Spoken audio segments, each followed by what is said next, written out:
What's going on, people? It's Ajeezy, and actually, man, tonight, man, I'm just gonna come to y'all as AJ. That's who I am, and tonight, man, I just kind of want to talk about what's going on in this country, man. That it's the only country I've ever known, and yes, we've had our differences, especially me being a black male in this country. Um, I wouldn't say it's been easy. Um, I've been blessed of to have some of the things that I do have in this country, the ability to earn a living, have a home, cars, and things like that that most Americans don't have. And, I'm definitely thankful for the things that I've been able to do in this country and the things that I've seen, the things I've experienced, the friends I've met, the people that have come into my life. Um, I've been blessed in that regards. But today, just some of the things that I've seen, like I'm just embarrassed. Is the only word that I can kind of describe how I'm feeling. Is I'm embarrassed for many reasons, and one of them is just where this country has gone in just 2 short years. Where what we've become, the things we've done, the divide is amazing. Where we become 10 years ago, just 10, a decade ago, Obama ran on a platform called Yes We Can, and it was all about uplifting people. It was all about whether you like the politics, whether you agree. This is not a left or right issue. This is a human issue. We ran on Yes We Can, and it was saying it gave us hope that no matter what your skin color was, no matter um, who you were as a person in this country, you can achieve the highest office that this country has ever seen. This country knows the highest office cannot be attained by a minority, and it happened. And in those 8 years, the world looked at America as a beacon of hope. It looked at America as the shining star that we should be. They looked at it as America with respect around the world. Around the world, we had respect. And in 2 years, under the President Trump administration, this country has found a way to put us in a time capsule and send us back to the 1950s, the 1960s, the 1930s, the 40s, some of the worst decades for minorities in this country. We are here now. And I don't see it getting better. And it's really sad that we have found ourselves in this position that we're in. We find ourselves in a position that if you're a minority, if you're black or brown, this country really don't care about you.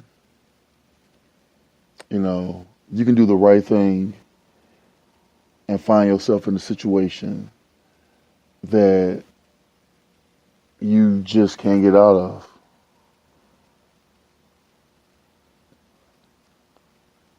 There are people right now, kids,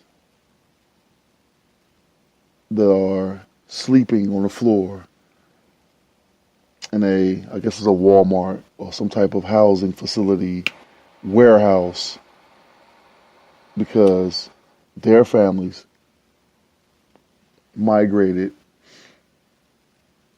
took all kind of risk, all kind of danger just to get to this country that was built on the principle of the land of the free and the home of the brave. This country was built on that principle. We fought the British to come to this new world, to get away from the old regime, the old guard, the monarchy system. We fought against that, and we created a democracy. And we put things in place to make this country the beacon and say, hey, you know what, we're better than that. And it's easy to point the finger at Mexico and say, well, they got here illegally, or they came to this country, they didn't come the right way, or things like that. It's easy to say, and there's an argument for that, because we look at maybe the crime or whatever the case may be that we say they commit or whatever. But I ask you this question. If it wasn't Mexico, if it was, say, I don't know, Ireland, that was our neighbor to the south, and that was attached to us, the same way Canada is attached to us, will we feel the same way about immigrants fleeing their country, coming here? If it was some other impoverished country where the faces were a little more pale than those that's coming over here, would this country feel a certain way about those individuals coming over here? Because make no mistake about it, there are tons of immigrants here that's illegal. They come from Ireland, they come from Italy, they come from China, they come from Korea, Vietnam. They come from various different countries that aren't as advanced as we are here in the United States. They come here. And they don't leave. They stay here. And they get to stay here because they can blend in with the majority. They can blend in with them. And so no one asks any questions.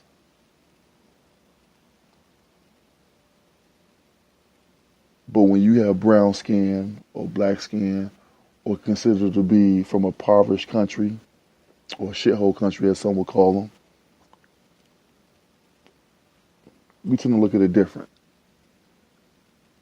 We tend to say it's an immigration problem. What's this problem? But what you don't realize is this is a bigger game they're playing.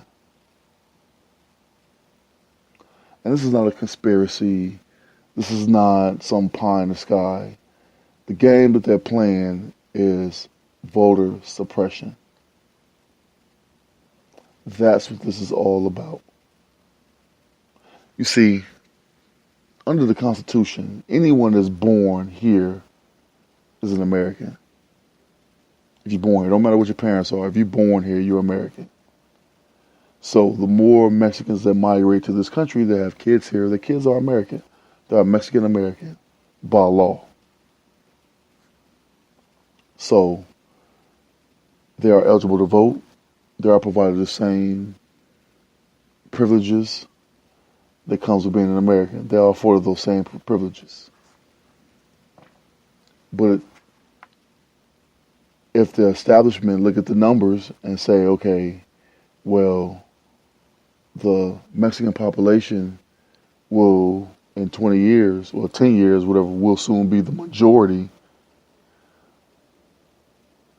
in this country, that's a problem. For the establishment, that's a problem. Because once you lose hold of being the majority, then you lose all sense of power. Because you no longer have the majority vote. So you have to find a way to take back, or quote unquote make America great again. And these are ways, these are tactics that are being used to suppress the vote. When Obama won in 2012 election, he won because he pretty much locked up the minority vote. And they know what I know, but a lot of people don't know, is that minorities have already been the majority. We are already the majority. Already. Because if you put every person of color in this country, I'm pretty sure our numbers are more than the Caucasian population. I think it's by far. But we don't look at it like that. Because we subscribe to this notion that we are different.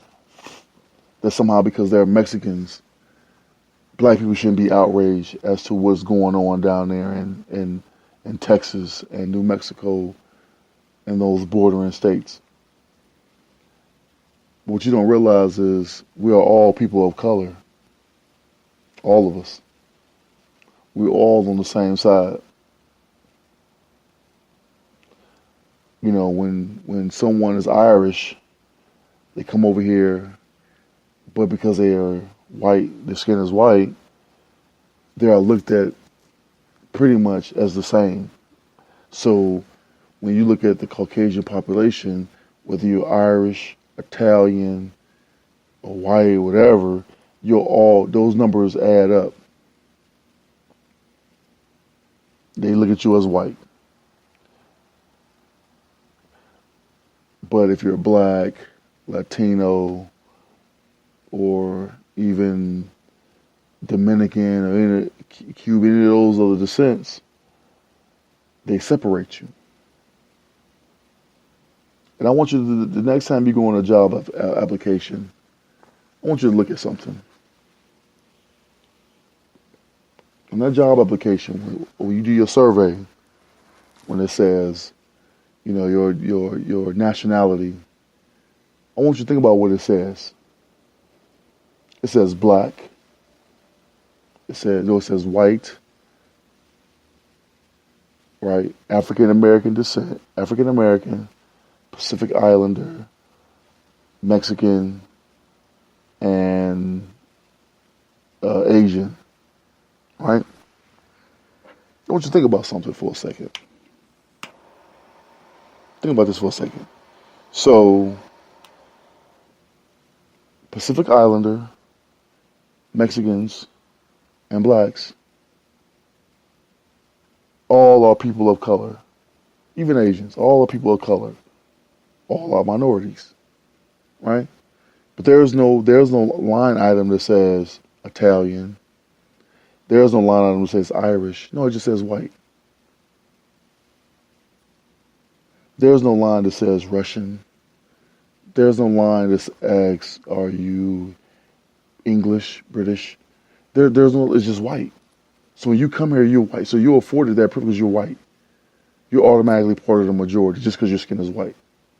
But us, the people of color, we are broken down into certain segments to lower our numbers. Because if you just did white and people of color, people of color are the majority on the planet. Make no mistake about it. People of color are the majority. There are more brown faces, black faces, yellow faces, red faces on this planet than there are white faces. That is a fact. It's a fact in this country. It's a fact in pretty much every country. People of color are the majority. But we don't make the rules. We never made the rules. We never created the rules. But somehow we fall in line with the rules. And whether they want to change the rules whenever they feel like it, they can. And it upsets me. And this is not about race or me being or whatever the case people want to call me. No, it's not about that. It's about right and wrong. It's about being human. It's about being a decent human.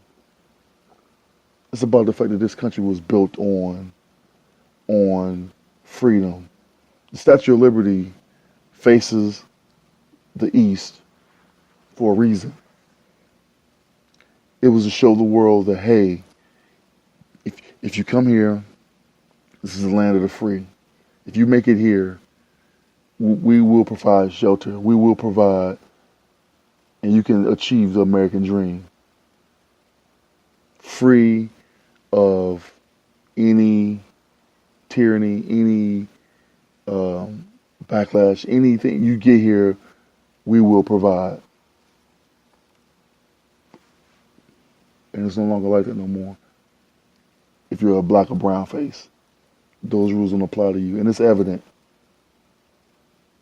It's become more and more evident over these past 2 years. And to see where our media, to see where the news has gone is just ridiculous. The divide between Fox News, CNN, MSNBC, the fact that we can watch the same clip and we can have two different opinions about something, it just shows how far we are apart. That we can watch a video and we can see cages. We can see it with our own eyes. We see video of cages. We see little mats on the floor with these look like some type of silver blanket. I guess it's a thermal blanket. We can see that, and we automatically can see it looks like a concentration camp.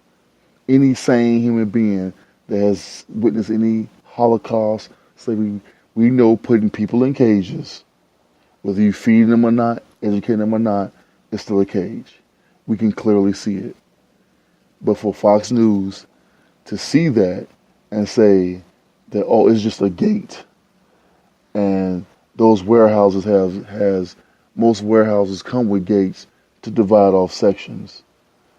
And they won't show you the kids playing soccer, or they won't show you the kids being educated. And then as one anchor said, 3 squares in a bed, which means 3 square meals in a bed.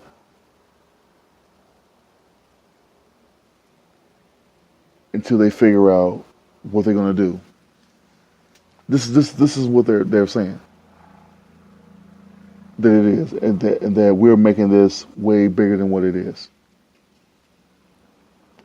So I ask you, Fox News, I ask you, the Trump supporter, what if Europe, Africa, Russia, Egypt, Pakistan, Dubai, any of these countries over there decide to say, you know what, we're going to round up all the Americans that's here, round them all up, and we're going to put them in a warehouse with the gates and pallets on the floors, all the kids, American kids, and we're going to put them in these, separate them from their parents. We're going to send all their parents back to America, and we're going to put these kids in these in the warehouse with gates, as you call them, and we allow them to play video games and soccer and learn and everything because we're trying to train them, as they said. How would you feel about that? How would that look to see white babies, white teenagers in cages? Oh, I'm sorry, behind gates. Would you still feel the same way? Would you? Or would you demand that we go over there and we fight and we bring all them kids home? Would you feel that way? Or something has to be done? Would you feel that way? No, you wouldn't.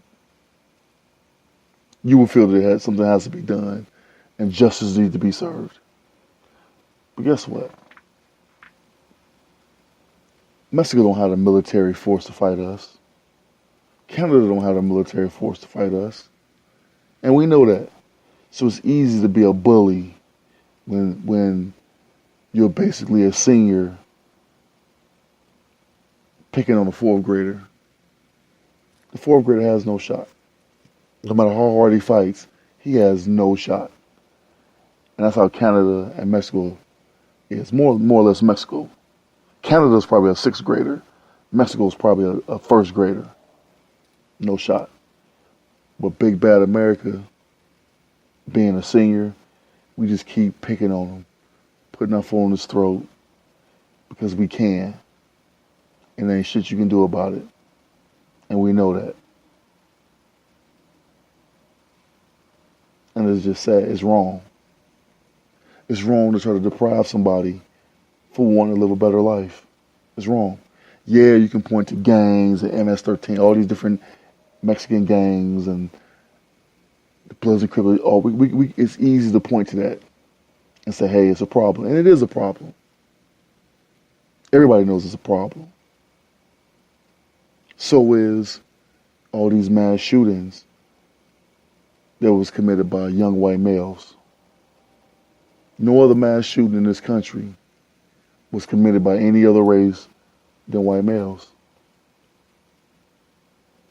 I don't see us deporting them. I don't see us sending them back to wherever they came from. I don't see that happening at all. Because, I don't see it. We're not doing nothing about that. We come up with rules. We come up with mental illness, or we have different rules, but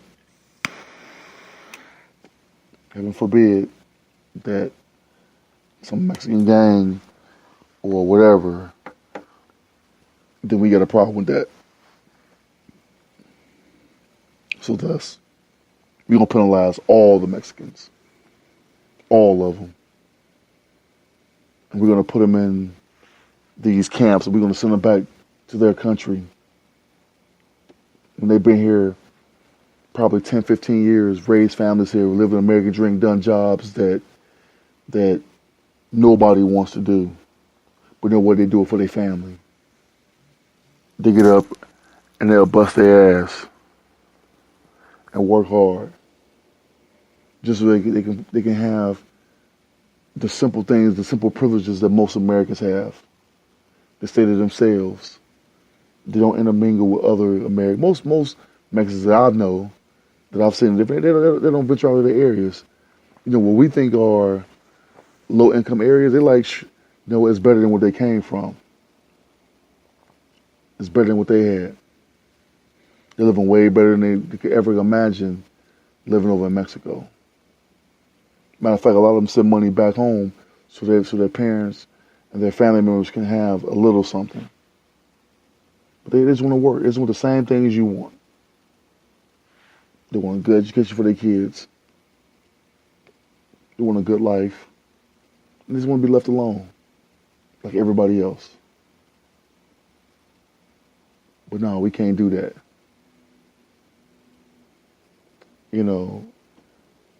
Tonight, I had a very unique experience. Went to a comedy club and met three amazing comedians that just happen to be white. And you can listen to the Heavy Hitters podcast. You can hear the show that we did with them guys. And we just chopped it up. Don't know him from Adam. So here it is. You got three black guys, and these three white guys never met each other, and became friends tonight. Put race aside, Difference, everything's decided whether they never came up, but it just showed that we just human. And we love to laugh, we love to have a good time, we love to drink. We just six guys that met and chopped it up. And I don't know their background. I don't know if they got a bunch of black friends or if they do what they do. I don't know. It don't even matter to me if they do or they don't.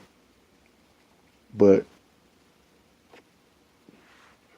it just shows that if more people just stepped out of their comfort zone and had a conversation with somebody that was different than you will see that they're no different than I am. No different.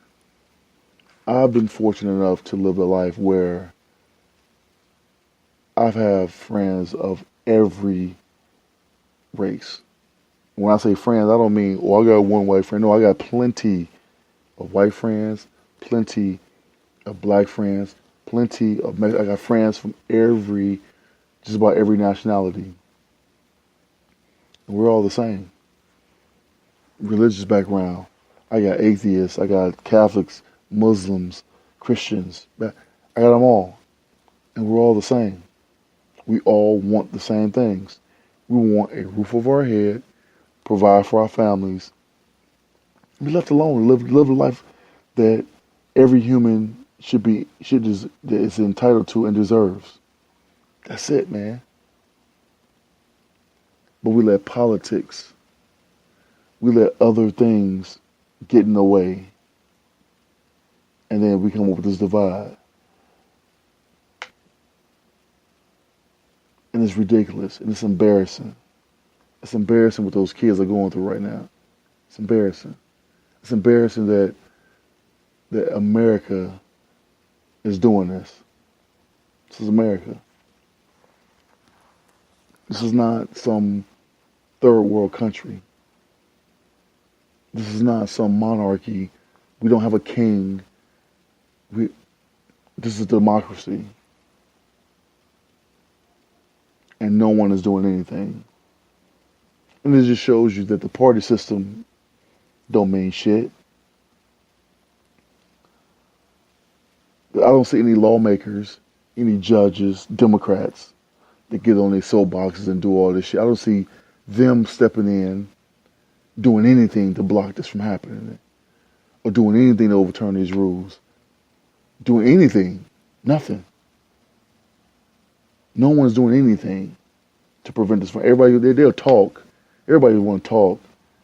Go on shows and talk and say it's wrong, but nobody's doing anything because this shit is happening. And it's going on right now. And it's going to continue to go on. And people, spoiler alert, it's about to get worse. It's going to get worse. And it just shows you that whether you left wing or right wing, it's the same wing. None of this shit matters. It don't.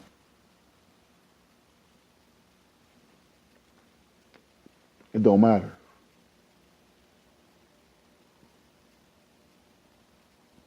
And it's just sad. It hurts actually. I mean, it's really frustrating to see where we become. It's almost like when we had Obama, apparently there's a large group of people that was really upset about it. And this is the backlash. This is the backlash for that. Trump is a product of Obama.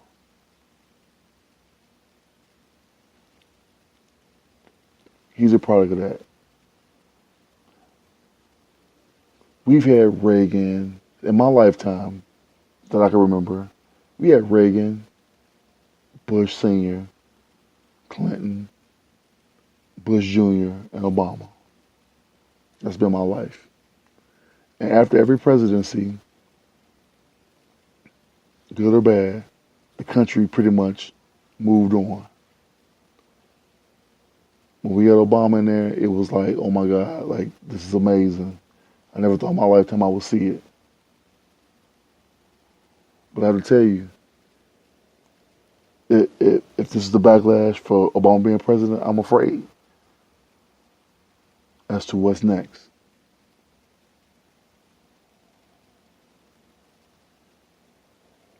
What's next for us? What's next for this country?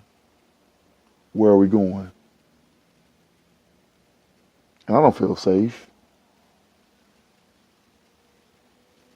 You know, they can come here, they can make a rule tomorrow that says blacks are no longer Americans. That can happen. Because we already dropped out of the civil rights movement. We already dropped out of the United Nations civil rights thing. I mean, human rights, whatever it was. We dropped out of that. So now the same laws of the UN, we ain't got to follow them no more. So now we pretty much do whatever the hell we want to do. They can do whatever they want to do now. Because we're not a part of that accord. We don't follow those rules anymore.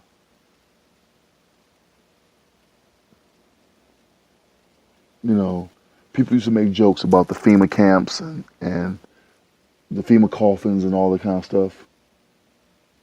Don't seem so far-fetched now, do it?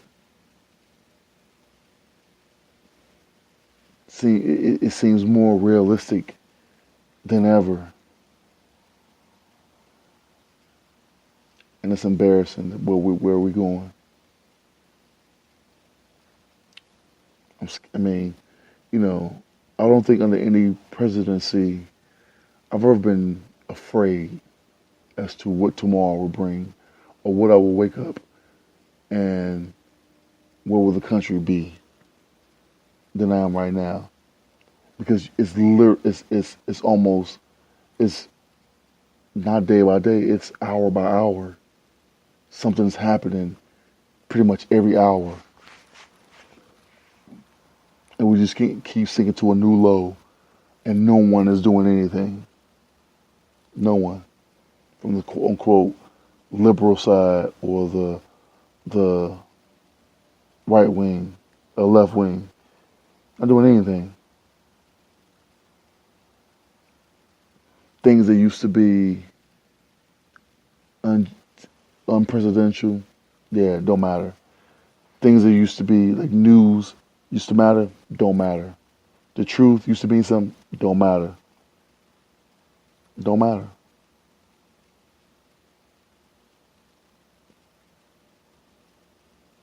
And it's day by day.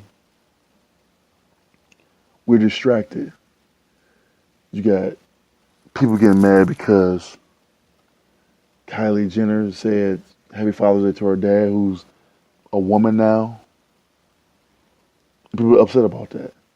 People are upset about Stephen A. Smith because he was flirting with some Latina reporter. We fight about that. We bitch and we moan about shit that don't matter, man. It don't matter. None of that matter. What matters is the rights of these kids, the rights of this group of people.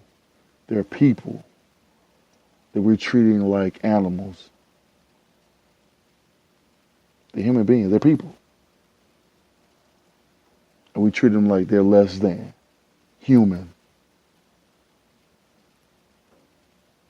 And make no mistake about it, as a black man, we ain't too far from that. We next on the list. To figure a way to get our vote to where our votes don't count. Then once your vote don't count, they can do whatever the hell they want to. Because you know what? Your vote don't matter anyway. Don't matter. You know, a white man's vote is worth one vote. Black man's vote is worth half. That can happen. Or a third. So it basically takes four of us to equal one of him. So that's 125. Three of us to make one of him, or three and a half, however you want to do the math. that can happen. And it's sad, man.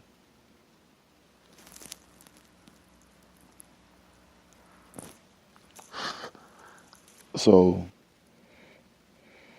normally I don't do this, but I just felt compelled to just hop on and just kind of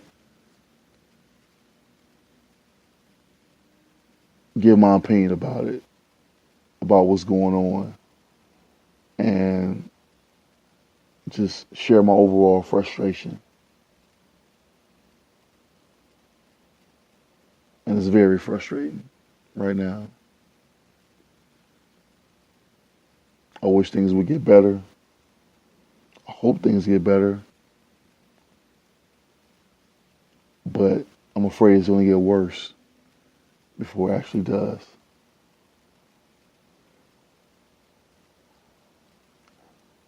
You almost have to hit rock bottom, which we not even close to rock bottom yet, before we can rise up again. So I don't know who's the next candidate or charismatic person is going to come along, is going to change this.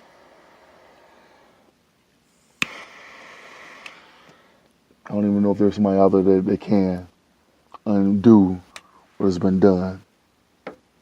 But somebody has to do something.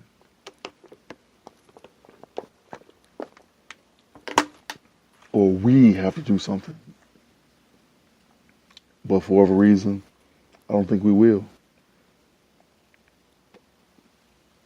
I think we'll just do what I'm doing. Just talk, vent our frustration, and go on about our business because it ain't happening to us. It ain't happening to nobody in my family. So I guess it don't matter. Is what we will continue to think until it's us. Until it's somebody in our family. Then that's when I think it'll hit home.